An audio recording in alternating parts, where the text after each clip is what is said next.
So today is our second Sunday of Lent. Our focus is on letting go of the need for approval. And I just want to say that it's really important that everybody understand that the times when we are seeking approval are times when we are not trusting what our inner compass is telling us, that inner voice. And in order for us to really be clear about this, I thought it would be important to talk about what does it mean to have intuition? What is intuition? What is that inner voice? And I love this definition. Intuition is the voice of the soul. And it is quite different than the voice in your head. The doubting voice, your personal judge and jury, is not your inner voice. Because that voice will always remind you of what is lacking in life, or in you, or in others. The inner voice will help you get in touch with your feelings, move into a place of living without regret, remaining present in the moment, recognizing your own spiritual growth each and every day. Now, we have a unity principle here that says we have a spark of divinity within us. It actually says that. And it reminds us that we were born with that capability, which means we were born with an inner voice for our own good to actually come forth every single day. And yet, we're constantly seeking input from other people to validate that our voice is right and that we should make sure that is the correct way. And most of it is because we don't spend enough time on our own spiritual growth. I was thinking about that on the way here. Okay, let's just put this in perspective. How many hours meditating, praying, inner voice? How many hours working and doing other things? And it usually looks like this. Okay, and then we wonder, why is my inner voice not telling me anything? Why can't I get the answers I need? This has to start to look like this, and eventually this, where everything we do comes from that spiritual voice. In our 40-day booklet, there's a message for today written by Reverend Ellen Davenport. And she wrote about how Jesus was not a people pleaser, how he actually never appeared to be concerned with anybody's opinion or how people might react to him. And she talks about a story that's in Luke where Jesus' parents are looking for him for 3 days and they can't find him. And when they finally find him, he says to them, "Did you not know I would be in my Father's house?" Because he stayed in the temple and they had gone home. There's also, she writes about in there, that he never felt an obligation to meet the expectations of other people, including his family, by the way, and people thought he was losing his mind because he did not care. I love the story. I love it because it's such a reminder of how often we care. How many times do all of us walk in here with at least one of those thoughts? Oh, I shouldn't say this, or I should say that, or I better be careful. That goes through my head all the time. All the time. I hope I said the right thing. I hope I was helpful. I know it. I know I was. But there's that self-doubt that continues to make us question. How many of us are people pleasers, or at least grew up being taught that's what you do? Okay.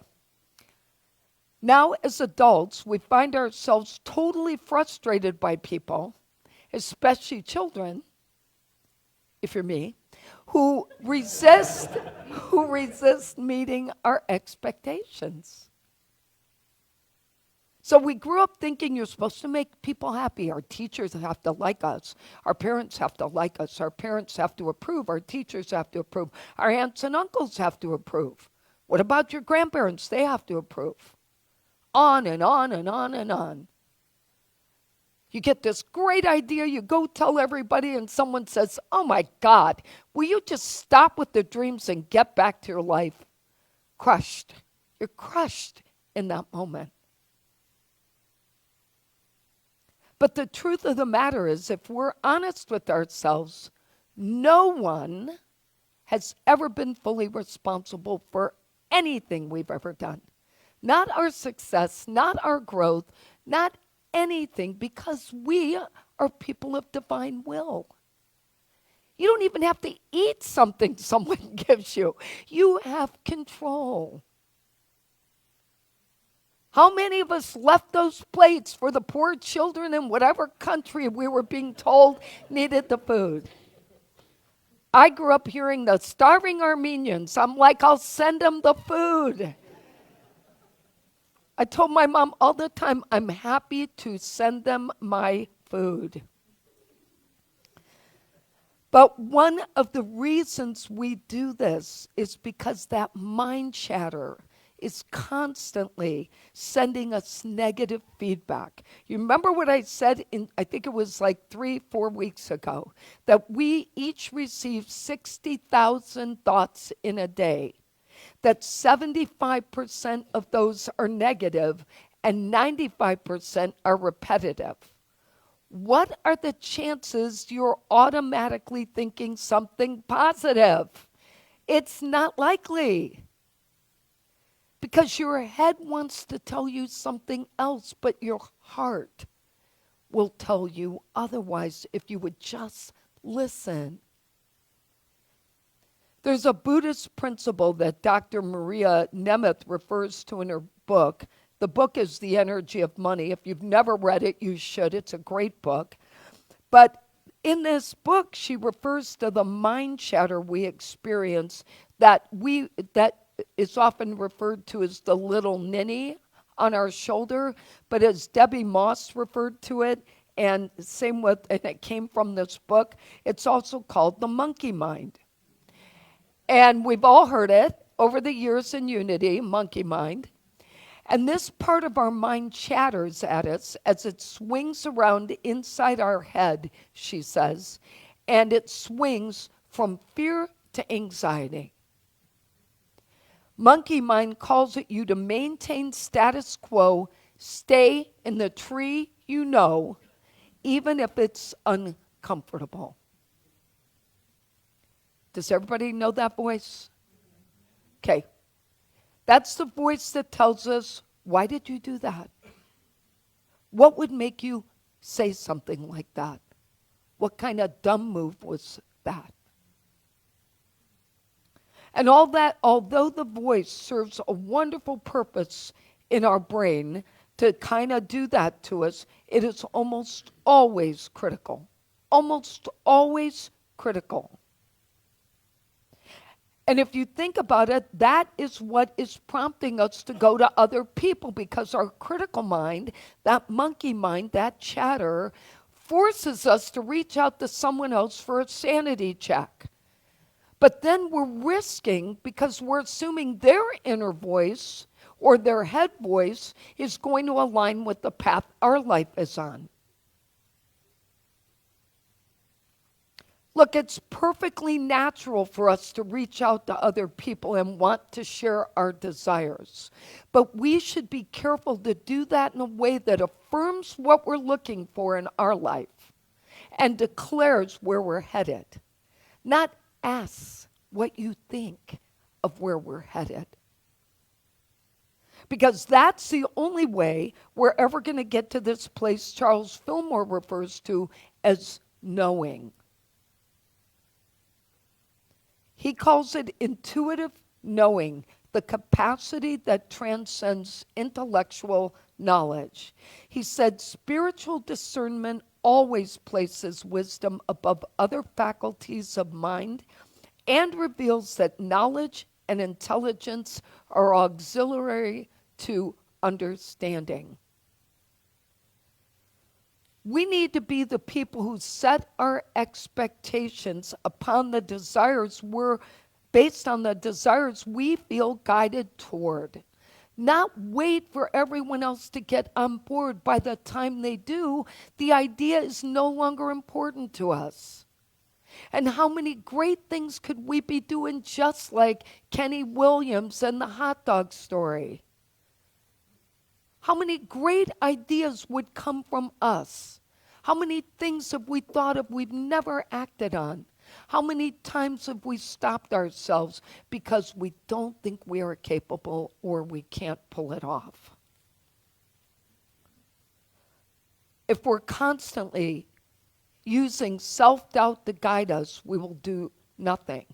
But we also have to learn not to compare ourselves to other people, which only feeds more self-doubt and more self-judgment, and forces a greater need for us to want to seek approval. The more we doubt, the more we judge, the more we say negative things. I just had this talk with Melody yesterday, again, because she is always saying things that insult her as a joke, but I keep telling her it's not funny. It's not funny because your consciousness is listening. You're laughing, but your consciousness is hearing, that was stupid.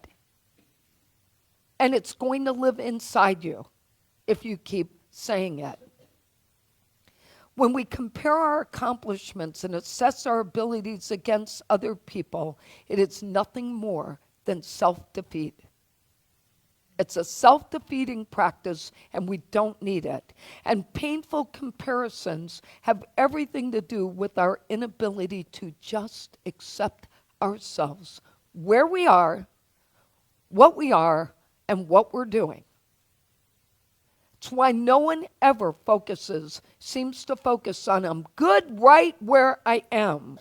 It's always what's next and what didn't get done. We have to get to where we say, I'm good, right where I'm at. I'd love input and support, but not approval. Help me manifest what I'm trying to do. Pray for me, support me, but don't give me your opinion of my idea. If we respect the paths of others without idolizing them, we're actually learning to grow ourselves spiritually. There's a connection within all of us to the source for all approvals, and that is the highest level of ourself, that inner being. In the Seat of the Soul, another great book, Gary Zukav says this: every time you ask for guidance, you receive it. Every time you ask yourself, what is my motivation?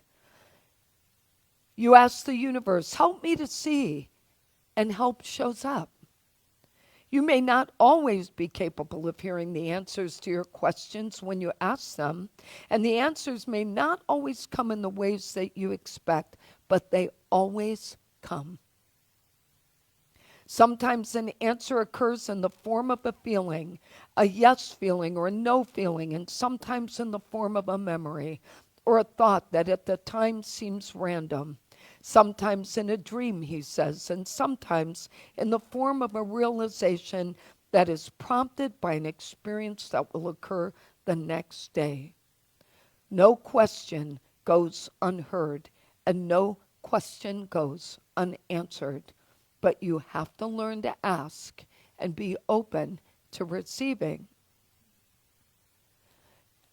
If we're mindful and we seek the kingdom of heaven within us and not outside of us, we will always be led to the right thing that we need to do. But then we have to be mindful to be holding ourselves accountable. If you want something to change, change yourself. If you don't like what's going on, change your habit. Change your mind, change your behavior. But whether we continue our need to subject ourselves to the input of other people who have never walked in our shoes is a decision we have to make for ourselves. Before I read the takeaways for today, I want to read this Bible verse from Colossians 1, verses 26 and 7. I think it's so appropriate. The mystery that has been hidden for generations, but which is now being revealed, is Christ in me, my hope of glory. Let's review our lessons for today. Letting go of our need for approval requires practicing the following. Share desired outcomes as statements. Focus on affirming versus asking. Listen to others without idolizing. Validate them versus compare yourself to them. Set your own expectations and hold yourself accountable. And let spirit, not people, validate the path. Demonstrate your spiritual truth. The affirmation I wrote for today is, I release the need for approval. Let's say that together. I release the need for approval. Our quote today is from Lecrae Moore. If you live for people's acceptance, you'll die from their rejection. Let's take that in. So we pause for a moment